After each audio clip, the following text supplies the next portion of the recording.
और दूसरा पार्ट हो जाता है improving the quality and functioning of life. Example जैसे माइल्ड डिसऑर्डर जैसे generalize anxiety disorder, depression, phobia, इनमें हमारे सिम्टम को कम करके प्रॉब्लम अपने आप सॉल्व हो जाती है, क्वालिटी ऑफ लाइफ इम्प्रूव हो जाती है। किसी के एंजाइटी हट गई तो नॉर्मल हो गया वो। पर सीवियर डिसऑर्डर्स में जैसे कि स्किज़ोफ्रेनिया में एक बहुत बड़ा सेटबैक मिलता है पर्सन को डिसऑर्डर की वजह से, जिसकी वजह से उसके सिम्टम खत्म हो जाएं तो भी उसे कम बैक करने में, नॉर्मल फुटिंग पे आने में बहुत ज़्यादा डिफिकल्टी होती है। इसलिए यहाँ पे reduction of symptom quality of life से एसोसिएटेड नहीं है। जैसे नेगेटिव सिम्टम से डिसइंटरेस्ट या लैक ऑफ मोटिवेशन वर्क या इन वर्क एंड इंटरेक्शन बन सकता है कि उसके सिम्टम तो खत्म हो गए पर अब उसे सोसाइटी में इंटरेक्ट करना ही नहीं आता, या वो मोटिवेटेड नहीं है काम करने के लिए या लोगों से इंटरेक्ट करने के लिए। इस चीज़ को हमें सॉल्व करना है। इसके लिए रिहेबिलिटेशन प्रोसीजर यूज होते हैं।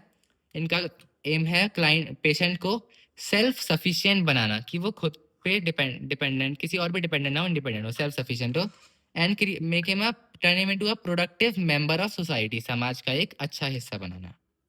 इसमें 4 टेक्निक्स हैं। OSCV occupational therapy. इसमें क्लाइंट को स्किल सिखाई जाती हैं जैसे कि कैंडल मेकिंग और वीविंग। अब यहाँ इसका मतलब ये नहीं है कि वो यहाँ से थेरेपी से निकल के ये सारे काम करेगा। ये सिर्फ होते हैं उसमें एक वर्क डिसिप्लिन लाने के लिए। उसे सिखाया जाता है कि ऐसे काम किया जाता है। और सोशल स्किल्स ट्रेनिंग, ये उसकी इंटरपर्सनल स्किल्स को इम्प्रूव करने के लिए होता है। इसमें सिखाया जाता है कि तुम्हें एक सोशल ग्रुप में सोसाइटी का हिस्सा कैसे बनना है, कैसे बात करनी है, अलग अलग सिचुएशंस को कैसे डील करना है। इसमें रोल प्ले होते हैं, इमिटेशन यानी रोल मॉडल की ऑब्जर्वेशन होती है, इंस्ट्रक्शन होते हैं कि इस स्थिति में ऐसे करना है, इससे ऐसे बात करनी है।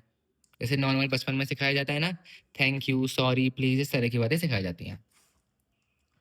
कॉग्निटिव रीट्रेनिंग, अब जो उनके बेसिक कॉग्निटिव फंक्शन डिसऑर्डर में डिटीरियोरेट हो गए थे उन्हें इम्प्रूव करना, जैसे attention, memory etcetera. Attention, memory और execution of task, planning etcetera, इनको मतलब अलग अलग टाइप की थेरेपी से इम्प्रूव करा जाता है।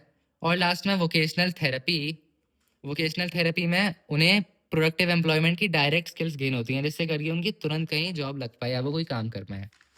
तो यहाँ चैप्टर खत्म होता है।